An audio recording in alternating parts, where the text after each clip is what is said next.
Hey, what's up? How's it going? Been a while. Been really busy, but I really need to spend more time up on here just because honestly, it's more sane here. I never thought like 7 years ago or so I would ever say that YouTube was more sane than Twitter, but here we are. Something has happened, and it is actually more sane here, I think, than it is on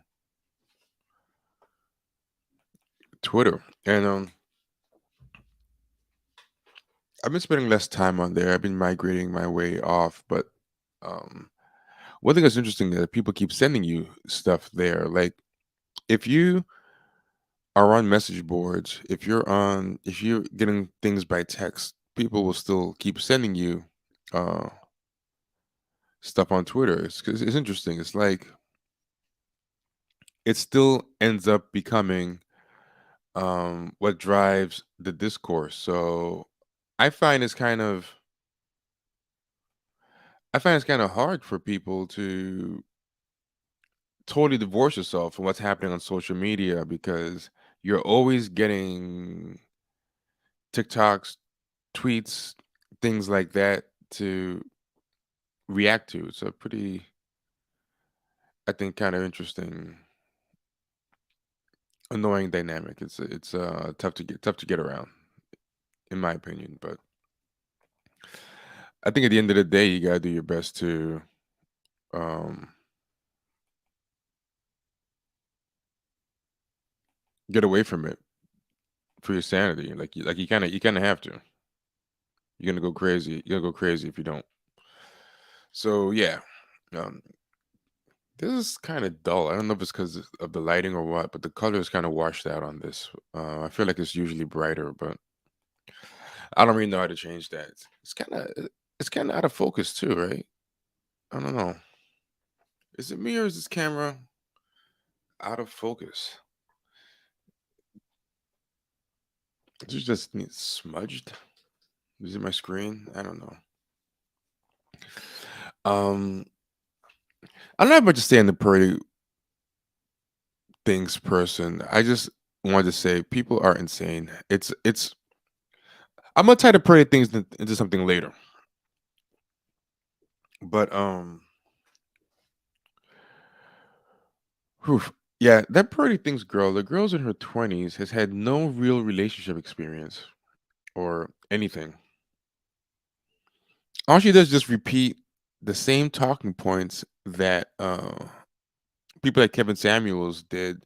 And Kevin Samuels himself was just recycling talking points from the uh, white male manosphere.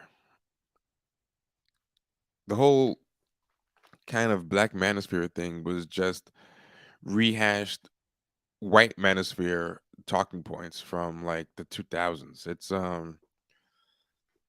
So he was just really trolly with it, and he created a lot of good spectacle for people who just like seeing women get dunked on, particularly black women. But yeah, I just thought it was kind of weird how big he got off those rehashed talking points, and then this white woman gets like a million. I mean, even if you want to see a woman talk about this stuff, there's plenty of black women in the space who I thought actually had more life experience and were more interesting. Like if you really wanted to see that type of quote unquote pick me um content all day, all night, there are better places to go. You could get a more mature black person. It was if you really just wanted to see that. I just did not understand really at all what it was that had these people so strangely invested in her in particular. That was just very um bizarre to me. I couldn't get it. But yes, it was she just had that kind of racist vibe to me. I don't know. Like she was clearly flirting with a lot of reactionary stuff, and I don't know why people always get on this enemy of my enemy is my friend thing, and they're so happy that she was, you know, always having black women on and whatever, and on both sides of the equation. Like, this is what I'm gonna say about that, right? Now, some of this stuff I start talking about on Twitter, and then I stop because I'm like, I have to get off that place. It's horrible. But also, this is the thing I noticed too. Twitter is supposed to have millions and millions of viewers, but somehow everybody's always talking about the same 5 tweets. And whenever I see a tweet, all my friends independently have seen the same one, and we're all arguing over the same ones. I started to realize all the normal, regular, casual people have left that thing. There's no reason why there should be millions upon millions of viewers, but everyone's talking about the same 3 or 4 threads or the same 1 or 2 topics. There used to be 20, 30 different conversations going on. And now at any point, there's like 2 or 3 that everybody's talking about. Like Black Twitter's always talking about one topic right now, white political Twitter's talking about another one. And then maybe NBA Twitter's talking about something. Like it's very few topics. Every single camp has one topic at a time. It makes you realize like there's not that many people active on Twitter. There's just a lot of dead graveyard. There's a dead graveyard. There's a graveyard of dead accounts. And once in a while like, tweeting accounts and browsing only accounts. And I feel like a small minority of accounts are doing 80% of the posting. And all the casuals are gone, and there's no way to really grow anything. There's just ways to offend people and lose followers. So I started talking about this stuff, and then somebody came on, called me a misogynist, and said they used to like me, but I'm a reactionary, whatever. And the point that I had made, I didn't think was that crazy, but I'm like, what am I doing on here? All I can do on here is by raising a talking point or something to think about is get people mad. Like there's no goodwill to be won, really. You can like somebody for years, but it is especially on the kind of left leaning spaces. There's no such thing as goodwill on left leaning spaces. People could like 90% of what you've done, but the minute you say something that they don't like, even if it's defensible, they're ready to announce they unfollowed you. They used to like you, but you're a milkshake duck or whatever, and all this stuff. So you have to climb and beg and scrape at this point because everyone who's seen each other is going to see each other at this point on Twitter because it's a small world. Anyone who's going to follow you, I think at this point has already chosen to follow you or not follow you, and they're never going to follow you. But there's very limited ways to grow in a left leaning space, right? Because everyone has their million and one reasons why they don't like each other. This guy said this once, this guy did this once, or I heard this about this person, or this person didn't phrase this the right way. They violated some Byzantine rule, you know. Um, so there's no way I'm gonna get on board with this person that I haven't gotten on board with yet. But there's an infinite amount of ways that the people I still like can fuck up. You know, there's a million ways and reasons for me to find to unfollow or have problems or lose quote unquote friendships with these online people I've built. But God forbid, um but to get my follow, to get my retweet. And this thing's very interesting. Like ever since Elon Musk introduced the whole views, you really see how hard it is to get anybody to share anything. Everyone's very stingy about sharing attention unless they stand you. So it's like you get tons and tons of views on a tweet. A small fraction of those views will make it to likes. Then an even smaller fraction of your likes will make it to a retweet. So the main thing that was keeping me, the main thing that was keeping me on there to justify my addiction to the whole thing, I gave myself the excuse that it's bad, but I got to stay on there to promote the podcast. But I started coming to the conclusion, the realization that it's kind of a dead end because as an addiction, because it's so addictive, it's very sticky. You know, it's like trying to promote your spoken word show or your band at a crack house. You know, it's like I'm gonna bring crack to the crack house and pass out flyers with the crack to get people to come to my show, right? Just it's a ridiculous premise, but just roll with it. Um, you could bring as much crack as you want. You could bring cherry Dr. Pepper flavored crack. You could bring any type of. You can bring the strongest crack, the weakest crack, the prettiest flyers.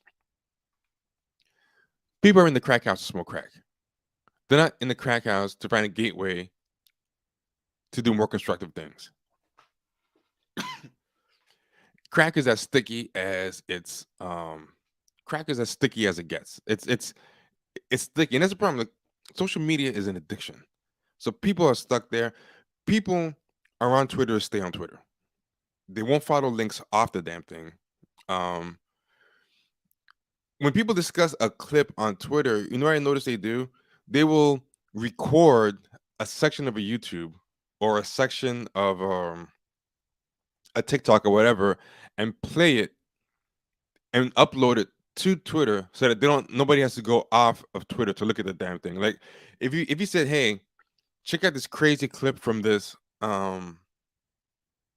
relationship podcast," and put a link, most people would not click it. It's not gonna go viral. You have to go record the relevant part and put it on there, and then everyone will talk. And so, like one thing I kind of noticed, a lot of times people will be arguing over a clip on Twitter or something. Right? They'll be arguing over a clip on Twitter, and it's out of context. And all you have to do is track down the original thing, and I'll find out a lot of times. Okay, this is totally out of context. Everyone's arguing over this thing, you know. But it's like nobody they'll spend all day arguing about that out of context clip, but no one will be like, "Hey, let me go find the original thing and see the context," because they're on there to be on there. They're not on there to go anywhere else. It's only a small fraction of them are, right? So it's like I was realizing I'm lying to myself. I'm not on here to promote this podcast, or if I am, I'm lying to myself. You know, it's just my last reason to justify my addiction to this thing. So I did a test, and I didn't say what the test was because if I said what the test was, people would have behaved differently, just to kind of prove a point. So what I had done was I chose a video that I did that I liked on YouTube, and I said I tweeted. I guess I could find the tweet. Should have pulled it up, but I don't have it handy. But to paraphrase it, I tweeted, "Hey guys, need a quick favor. I'm testing something about the YouTube algorithm, and I want to see what makes the algorithm pop and doesn't pop. Can everyone do me a favor? And have you don't have to watch the thing. I'm not asking you to watch the thing. What I would like is for you to just click this link to this YouTube and hit the like button. That's it. Just click this thing on YouTube and hit the like button. You don't have to watch it, but I want to see how many likes it takes to affect the algorithm."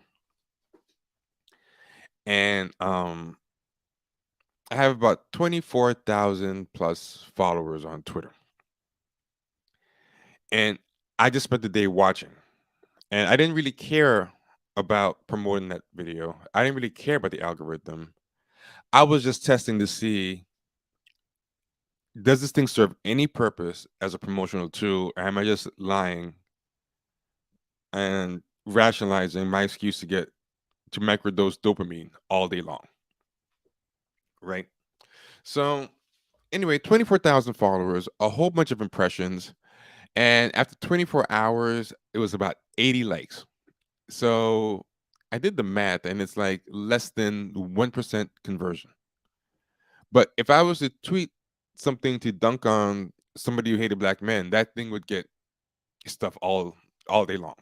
But yeah, nobody could just click a link. There's 2 clicks. Click the link, 3 clicks. Click the link, hit a thumbs up, and exit out.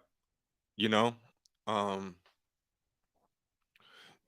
yeah, the whole thing is just uh ridiculous.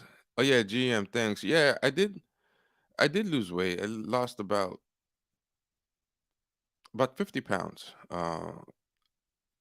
It might be more because I put on muscle. So as far as actual fat, I probably lost more than that.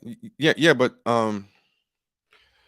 yeah, so it's like it's really crazy that the whole thing has no benefit for promotion. Like any growth you get on Twitter comes from something you did in the real world. So for example, the only people I know who've managed, big growths in Twitter followings are people who maybe have made a movie, done a book, did a show. Someone I know someone who made a very popular play, and their Twitter following went up. So people will come across you for your real world action, and your real world action will bring you to Twitter, but your Twitter is not actually going to bring Twitter people to your real world action. You know? Uh, yeah. So people aren't going to actually. So your real world work will get your Twitter following up, but your Twitter following will never get your real world up as far as like your promotion. So once I kind of realized that, I realized okay, whether I stay on this thing or not, I gotta realize that I'm just here for the addiction. Like my last justification for staying on here and getting outraged all day. But I do believe at one point it was good. I'm sure that I wasn't imagining that. You used to be able to tweet something and get different types of responses. There's always some weird bad faith scoldy responses, you know what I mean? But now I feel like that's all you get. Like no matter what point you raise, most of it's just gonna be someone, like the whole joke about, if you say on Twitter, I like pancakes, they say, oh, so are you saying you hate waffles? Like that type of thing, you know?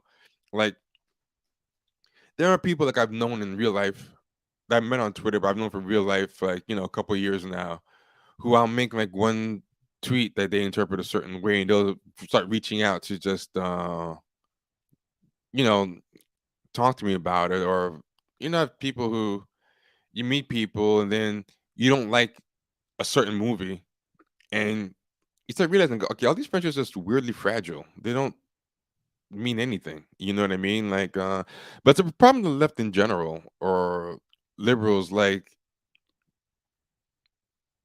they are always in a circular firing squad all the time. Um, yeah, it's the thing about Desus and Mero. That's another great example. Those guys had millions of followers, but then when I saw their ratings for their show, it was a shockingly small fraction of that. I mean, to be fair, the Showtime show wasn't great, so I can't totally blame it on that. But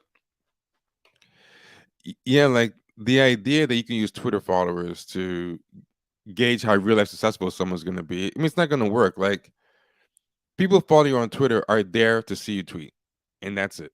And I think it's probably the same with TikTok.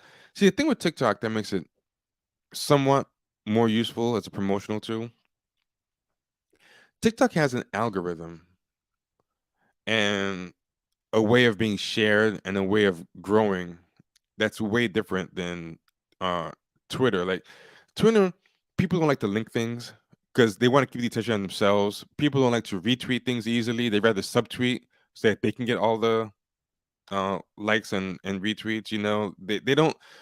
The same way people don't like to direct people off of Twitter, people don't like to like, direct people off their timeline. They want to keep all the attention on themselves. So on Twitter, you're always trying to parse things to try to figure out who was the first person that said this, who you're responding to. Like you never know any context or anything on Twitter. People are always subtweeting.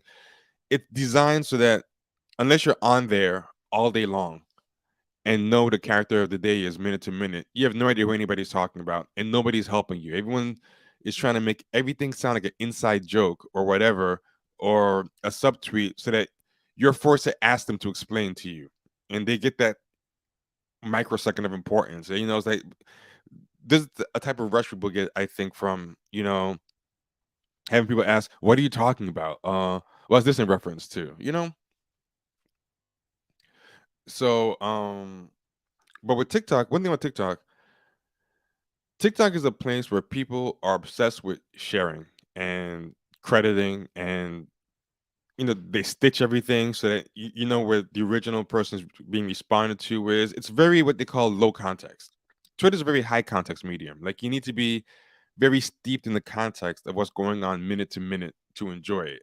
Whereas TikTok's what they call a low context medium. You can just hop into TikTok and just understand an argument right away. You can just follow it back to its source. You can follow all the stitches. But it's easy to get huge followings. The way that Twitter people are stingy with their follows and stingy with their shares. I know TikTok's the opposite. So people will be on TikTok and get six-figure, seven-figure followings shockingly fast. Five-figure followings are not hard to get, and it's by design. I was reading about how it was made, and it's made. The algorithm is made to share as many people to as many people as possible. It's shared. It's geared around discoverability, um, getting discourse going. The whole low context aspect of it is very, very important, and it's a feature, not a bug. So I don't think TikTok has any huger conversion rate. It's probably just as sticky as uh, Twitter or Facebook, but because you can get a 6 or 7 figure follower count with just a little bit of effort, if you try, a lot easier. If you convert 1% of 5, 6, 7 figure following, that's still something sizable. You know what I mean? That's still not bad. You're looking at 1,000, 10,000 people. But with Twitter, the people already are kind of stingy about sharing and liking people. And smaller counts, a lot of people have muted each other. So you have no idea how many of your followers even still follow you. And 1% of that smaller count, it's pretty pointless. Yeah, exactly. Twitter jokes are basically for power users. You can't really be a hobbyist. You can't be a casual on that thing. Yeah, and this is white girlfriend that supported him, so it'll be insane. So anyway, I tweeted about the Jonathan Majors thing, and then someone immediately started calling me misogynist and reactionary and said that they were canceling me. And I was like, let me just delete it. It's not worth it. Like before you used to get people like that, but you would get some interesting other takes, but I just feel like the only thing you can do is just set yourself up to lose followers at this point. But I'm gonna try to tie everything together. The pearly thing, the Jonathan Majors thing, and the Michael Richards thing, which is gonna sound weird to people, but okay. I'm gonna tie it all together. I was watching Jason Black talk about pearly things, and he made some great points. It's a good video. Some people get mad at okay, the Twitter thread I had to delete. Actually, yeah, let me start with this. What I had brought up, right? This is what I had brought up. I'm gonna find it right now. Somebody tweeted this last night. This is the second that the Jonathan Majors thing happened. Somebody tweeted this, and I'm gonna put in the screen.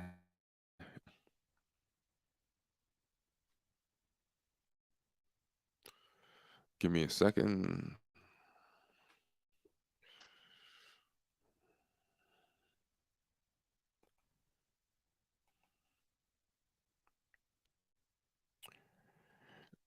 So someone said, shaking my head. This is 8:29 last night.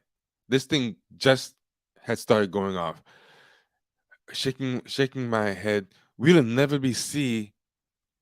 Something we'll inevitably see is all the cishet men who are calling Jonathan Majors a gay demon, trying to destroy masculinity because he wore pink and heeled boots.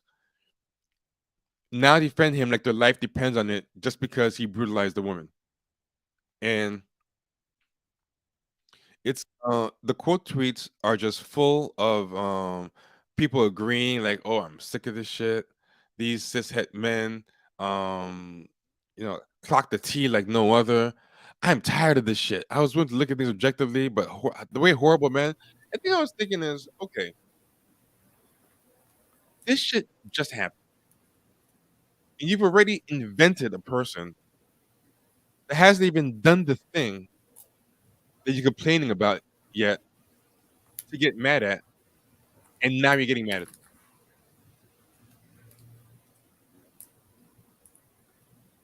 You know, oh hey, Vito, how's it going? Yeah, so you invented this thing that hasn't even happened yet to get mad at these people for, and they can spend all day getting mad at them. And I'm like, okay, if you really cared about the whole abuse and victim thing, you should be talking about this victim and if she's okay, if she's really an accused, if she's really, whatever. But the other thing I was gonna say is you have all these people um who made this guy into some kind of enlightened feminist guy that all other straight black men should look to for guidance off of one photo shoot. You made this guy into some kind of moral authority, and they do this all the time. They make some male feminists into some moral arbiter that everyone should listen to, and they beat you over the head with this person. Oh, you should be like this person that put on thigh high boots or whatever. And I want to be clear, and this is what people are coming at me for Twitter. They were thinking that I was agreeing with the people who were bashing him for wearing the thigh high boots. I don't care. I liked Prince. I liked Rick James. I liked Michael Jackson. They all push gender in weird ways. I thought the suit looked fly. He was trying to dress like this character from a manga like called One Piece, where he was dressed like Doflamingo. I had no problem with how he was dressed. I didn't agree with the people who were acting like he was the end of black manhood for dressing this way. You know, but my thing was this is a predictable bullshit they do. They get a black guy, they make him dress like in a feminine way, not because he sincerely enjoys it or has anything to say, but they know, okay, this is gonna get a Twitter discourse popping, and this is gonna get some buzz, and we can promote him. It's just a dumb PR thing, and y'all keep making whether it's Joss Whedon or that black guy Corn who was simping all day long. He ended up being like a date rapist in on Black Twitter. All this stuff, you know, they they build these people up off of pandering. These male feminists always turn out to be predators, and instead of learning from it and being like, okay, maybe we should actually care about something outside of just being pandered to and bashing these imagined enemies of ours. Instead of doing that, they just go and just try to find a new way to blame cishet black men. So no self-reflection, nothing. Instead, they just make a new narrative. Okay, well, this is what the cishet black man gonna say tomorrow. It hasn't even happened yet, and they start arguing over that. And then what's gonna happen is, of course, it's social media, it's Twitter. Sooner or later, if you're looking for anything, you can find it. If I predict, hey, when I tweet this tweet about frogs tomorrow, there's gonna be a pedophile who's gonna, talk about how something. And if I look, I'll find it if it goes viral enough. It's just that weird. That's what social media is like. There's gonna be someone talking about rape. There's gonna be someone saying something homophobic. Someone always saying something racist. Someone always saying something weird. You know, and that's what happened today. Today, people found people doing exactly what this person said was going to happen, which is predictable. It's the social media. It's always going to happen. But that's going to become the whole thing for today. People sharing these examples, saying that this guy was right about.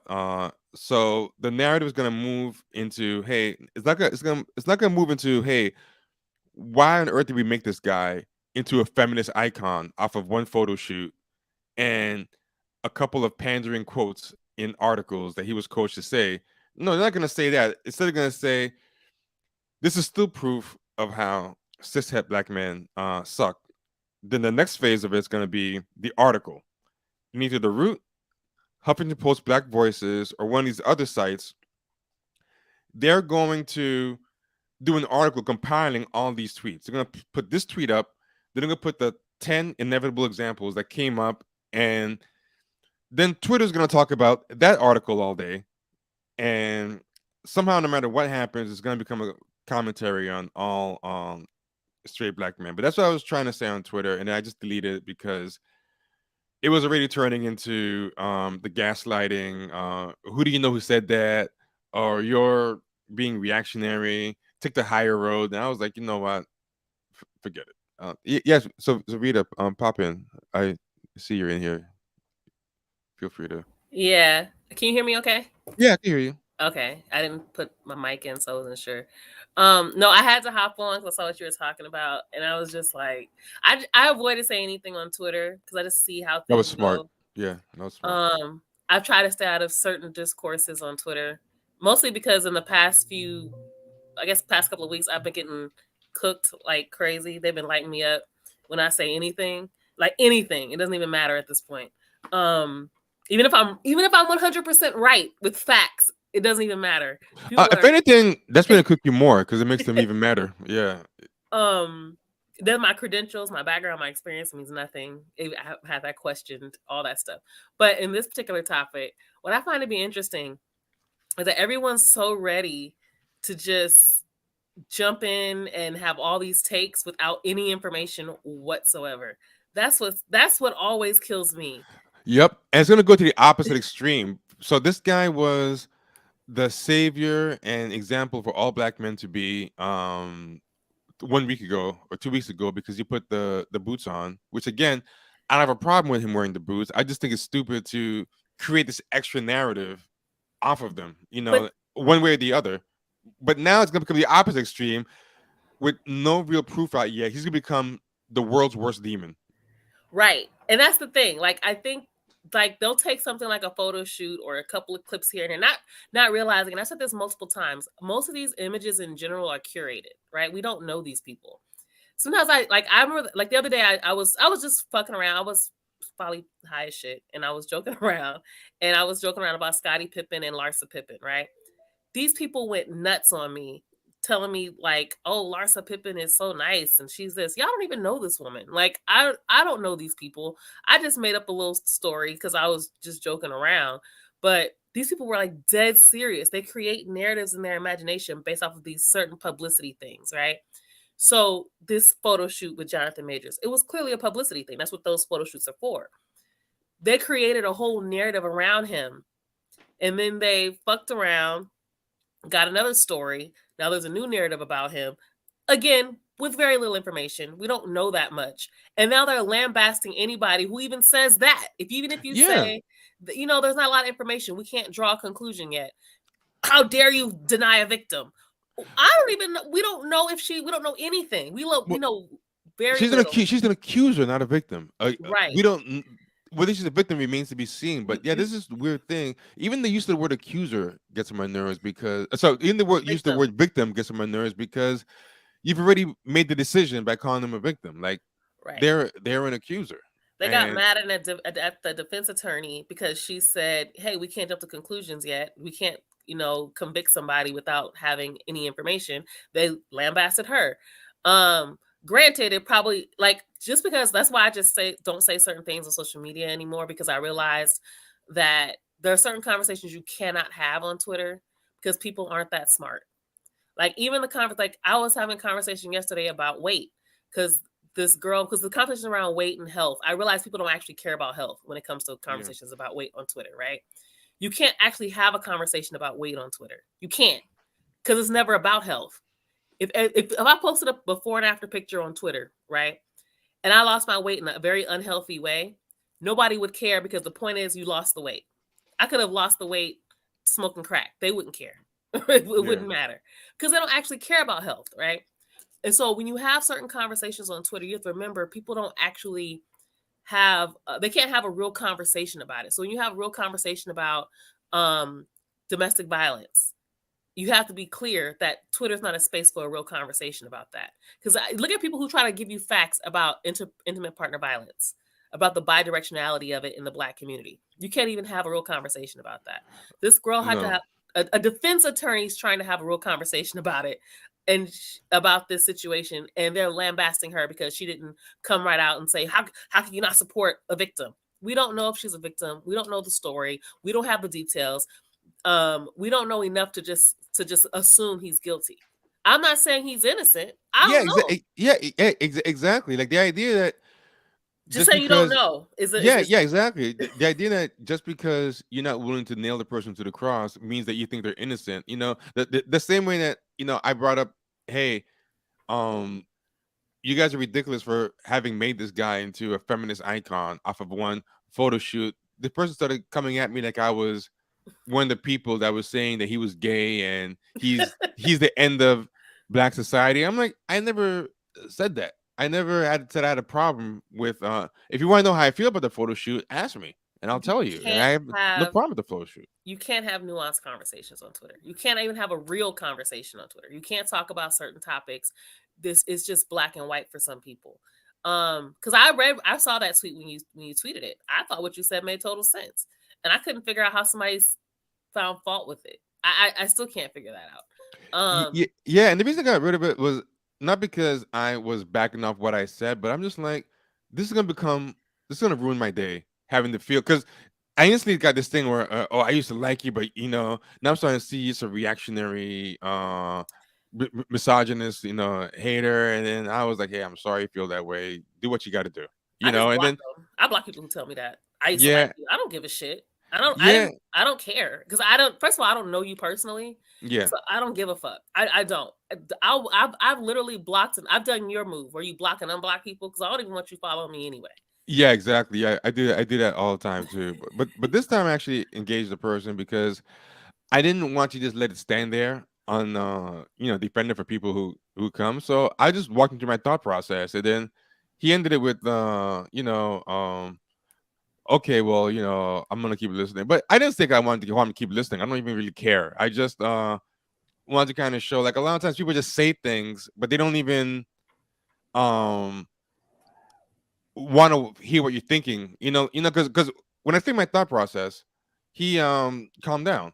But it's like, so why not just start with that? You know what I mean? Like, why do you have to start with I'm ready to cancel you. I'm ready to your X, Y, and Z, Like, he talks for a couple of tweets and suddenly he's like back down to earth. But I don't want to be a place where I have to keep doing that. You know what I mean? Where I have to do everything 100% right to keep you, but anytime I say or do anything wrong, I'm going to risk losing you. So it's like you gotta do all these things right to grow even an inkling. But you just need to do one thing wrong. And it might even be really wrong because the person might, if they actually understood what you were saying, realize that they're actually not even mad at what they think they're mad at. You know what I mean? Right. Yeah. So I don't know. Um, I don't know who Pearly is though. I Oh, saw. Pearly. This swing of Twitter where it's these women who are kind of like acolytes of Kevin Samuels. What's interesting is I think a lot of um BMATs, which is what I call like women who hate black men, like black men are trash Twitter, Mhm. like BMATs. They don't like talking about this ring of Twitter so much because they like to create this narrative that Kevin Samuels represents all black men. All black men are card carrying Kevin Samuels fan club members. And he does have a cult. There is a cult around Kevin Samuels that definitely exists. I'm not saying this type of guy doesn't exist. I'm not saying he's not even a sizable amount of people. There are definitely a lot of people, but there's a ton of black men that couldn't stand Kevin Samuels, and but they want to. And there's also a ton of women, including black women, who loved Kevin Samuels. I think low key, he actually had a way huger following of black women than people ever realized. And but it's not convenient to the narrative to talk about all the women who love Kevin Samuels, but they're like a huge part of YouTube now. They have a huge following. They're growing much faster in my book, in my idea. I mean, in my experience and casual observation than the guys are, but they kind of get under discussed. I think they're not convenient to the narrative. But within Pick Me Twitter, there was a white woman, and she was kind of like the Miley Cyrus, Justin Timberlake, you know, cultural appropriator of the whole thing. She was a white girl named Just Pearly Things who was um bashing feminists and women all day long. And remember Miley Cyrus or Justin Timberlake when they decided they wanted to break out into solo success and they used black people to do it, or Yeah. those channels like UPN and WB, or when Fox came out, like those channels when they first come out and they need to differentiate themselves and get put on. They start with black people because black people have all the swag, all the flavor, all the excitement. She was doing that, but with the gender war stuff. She was clearly like kind of right wing leaning. She clearly had tendencies that made me think, okay, the way she's so anti feminist, I know she's bad on race and all this stuff, but she's living in London. She had all these black people on her channel all the time. She was always quoting Kevin Samuels. She was basically the inheritor of the Kevin Samuels throne, believe it or not. Like a white woman was the inheritor to the Kevin Samuels throne. She had about 1.5 million followers. She was doing actually, you know what's the easiest way? The easiest way I can do it is I can just put a clip of what she said is problematic Okay. and why she's canceled now. But she would her whole staff was black. She always had black people coming on, including Black Manosphere people and black feminists. And she was bashing the feminists all the time. And a lot of black men were like really into her because she was bashing black feminists. But a white person taking her side with a big following and everything. Um, yeah, she paid Kevin Samuels to give her advice when she was alive. Yeah, apparently she came on Kevin Samuels and Kevin Samuels roasted her. Then Kevin Samuels mentored her. He used to do like consulting for YouTubers and stuff. And yeah, she also paid this guy lead attorney. He's like one of those Black Manosphere guys, passport bro supporting guys. And she got really huge overnight, and all these black men were really really supporting her. A lot of these black female pygmies were always hopping on her channel to get their own channels pumping, right? Wow. So, Okay. but she was straight out of college. She was in her early 20s. She had no real relationship experience. I was just about She to say, how, what the hell Yeah, is yeah, an yeah, early? she no type of yeah, yeah, and she was dating a black guy. So people using that as excuse to say she can't be racist or whatever. But I mean, the first thing for me, I mean, I felt this way when Justin Timberlake came out with all these black dancers and black producers and Timberland And black and leading Pharrell. ladies in his music videos. Yeah. Yeah, yeah, and black background dancers and gospel background singers. And I always feel like, okay, whenever a white person wants to break out of their box, they always use black people to get put on. Miley Cyrus did it. Remember Miley Cyrus? Yeah. Uh, suddenly was having all these black women and twerking and all this stuff, and it was like a big minstrel show on the stage. And Yeah. Iggy Azalea used to be a wannabe like Britney Spears pop singer, and then she then decides to get into rap to get put on. Like they do this all the time. And Black Authority, under his site, I don't even know Black Authority, Jason Black, that guy. He he has a site called The Business where he talks about I think relationships and other stuff. And he did a thing where he called out Pearly Things, right? Now, Pearly Things, she got really big, and she did this thing that I think they all do. Like Justin Timberlake, when he got big enough, um, he went tried to go back to being white, and he had that Man in the Woods album where he's dressed like a lumberjack, Oh and yeah, that he's flopped. yeah, and the flop. But you remember he started saying like kind of greasy things about black people, all of a sudden, Oh, I you didn't know. know that. Well, No, well I don't keep he up with Justin Timberlake at all, so I didn't know what he was saying. this happened on Twitter. He was lecturing somebody about um preaching too much about police brutality and stuff, and he's like, he's just getting really greasy. He's always done greasy shit, and he's never been called for it. I was never into that guy. I never understood black people who were into that guy Yeah, I'm not. at all. I'm not Justin Timberlake. Close. I never liked his music either. I don't like his voice Yeah, either. that's the thing. He's not even one of those white people where it's like, okay, he's just so good that he's undeniable. Like his music was so mediocre. If he was black, his music I think Right. would not have hit at all.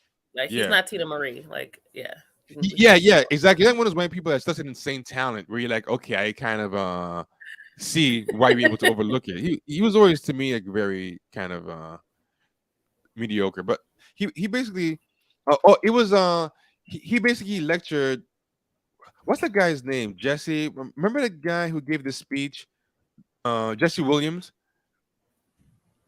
Remember Jesse? Yes, yes. And he tweeted Jesse Williams though. I remember that.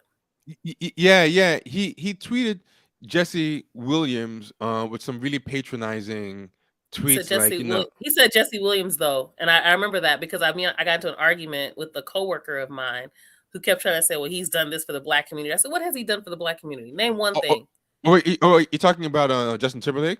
Yeah. People were oh, he said Jesse Williams though, but he said more after that. Oh, he did. Oh, okay. I remember that tweet, and I remember getting into an argument with my coworker about it. Yeah. He said something about take some time to learn and pay attention. Something like really he says like we are all the same, and you shouldn't. He's basically saying all white people aren't bad. You know that type of stuff. He said, okay, this is what he said, right? Um, he he said he was inspired by Jesse Williams' message, and then somebody responded to him saying that he was appropriating black culture as a white musician. So um, Right. I remember that. you're Yeah. you're part of the problem. And then he responded, "Oh, you sweet soul. The more you realize that we are the same, the more we can have a conversation. Bye." And Right. then and then people were like, "Are you serious? Like, what do you mean? Like, we are all the same? Like, and all that stuff." But um, I mean, I never liked him for the minute he drew Janet Jackson under the bus. But uh, there was him. What's her name? Miley Cyrus started coming out against hip hop. Remember that? Yes. She was like, I fell in with a bad crowd, Yep. I remember and that. I think she started saying hip hop's bad and has bad influences. And it's like they always do this thing where after they use black people to blow up, they throw black people to the side, and if for good measure, they try to cast aspersions on black people to say, yeah, I came up with it, but I want you to know I'm on the right side now. And just for good measure, I'm gonna let you know that I disagree with the culture. I was on some shit back then, or I'm this. And Pearly Things was kind of having one of those moments where what she was saying was, get Nick Fuentes on, a white supremacist. After building her, after building her brand with black relationship advice and everything, and having all these black workers on her page, she suddenly has a white supremacist on, you know. And okay, I found the video. Okay. The problem is this video is really long, so I gotta find the exact right part. It should. Oh, he broke it up in chapters, so it shouldn't be hard. Okay. I'm very curious. Okay, hold on. Oh, they're saying Post Malone did the same thing. Oh, he did. I don't know. I don't follow him at all. Yeah, I'm not really surprised. They always do this thing. And Black Authority made a really good point. Jason Black, he made a really good point that I agree with, right? Where he said for a lot of these people being white, the joy of being white is not having to answer to people, not having to watch what you say, not having to have consequences for your actions, especially to non-white people. And that, a lot of these people, when they have to watch what they say around black people, even something as simple as not being able to say the N-word, or they have to be careful and be on the P's and Q's to not get canceled, or even worse, they have to pander and kiss black people's ass to get successful. It builds a kind of resentment in them, like a kind of Mm, white resentment, as in like, I'm white, I shouldn't have to do this. So they get like what's like a hostile dependency. Like, um if I have to watch what I say around you, um to survive, to not be canceled, or worse, I even have to kiss your ass and pay you and put you on to make me successful. That makes you as good as me, or worse, you might even be superior to me, and it's like a pressure that builds up, and they eventually have to let the racism fly, because all that uh resentment that's building up over having to mind themselves around black people, or worse, depend on black people and hold back any racist things they want to say. It's almost like it's a pressure valve that explodes. And I was gonna say that, like, one of the points of the stream I was gonna say is that I think that's happening with a lot of the people in the Black Lives Matter camp. Like, I feel like Michael Richards was like that from Seinfeld. He mm, probably had a lot of racist ways about him, and he was so sick that he couldn't go around being racist. And that when those black people said that thing on stage, he just yeah. he just like lost it. And then he had his nigger moment. And I feel like we're watching the Michael Richards moment of a lot of Black Lives Matter type people online. Like, their whole existence, their whole life was being better than the quote bad black people. That, especially straight black men who are the epitome of the N word. You know, like, Right. we're educated, we're queer, we're women, we're all these things that make us uh, special. We grew up in white neighborhoods. We're all the things that are supposed to make us superior to this type of person. But the only way we can get put on is by advocating and defending this kind of person that we hate. And we have to not only pretend to like them, but say nice things about black men uh, all day to get put on, to get these deals, to get these movie things. We have to pretend to care that they're getting shot by the police. We have to pretend to Mm, care about all this stuff. It's an intraracial version of the same dynamic. And I think what we're seeing is, now that the Black Lives Matter movement has flopped once and for all, because some people jumped the gun too fast. After the Mike Brown wave, the first wave happened and it passed, and it seemed like it was dead. A lot of them were letting their black man hating flag fly. But then George Floyd came out, and that was even a bigger come up.